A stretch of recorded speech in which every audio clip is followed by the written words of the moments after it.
Hello friends, good morning. সকাল সকাল চলে এলাম তোমাদের জন্য একটা রেসিপি নিয়ে। তো আজকে বানানো হচ্ছে ভাজা পিঠে। ভাজা পিঠে তো কম বেশি আমরা সবাই ভালোবাসি, কেউ কেউ চাল দিয়ে বানায়। তো আমরা একটু অন্যভাবে বানাচ্ছি, সেটা হচ্ছে ময়দা দিয়ে। প্রথমে ভালোভাবে মুগ ডালটাকে সেদ্ধ করে নেওয়া হয়েছে, তারপর সাথে ময়দা দিয়ে মুগ ডাল দিয়ে ভালোভাবে মিশিয়ে নেওয়া হলো।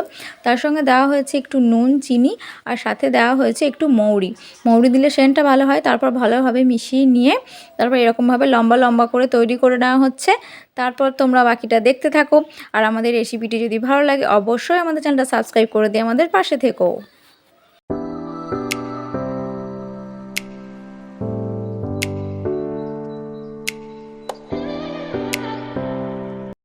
কড়াইয়ে তেল দিয়ে তেলটাকে ভালো করে গরম করে নিতে হবে। তেল গরম হয়ে গেলে একটা একটা করে ভাজা পিঠেগুলো ছেড়ে দিতে হবে। আর ঠিক এরকম কালার যখনই চলে আসবে তখনই তুলে নিতে হবে, না হলে খাবার সময় তেতো তেতো লাগবে পুড়ে গেলে।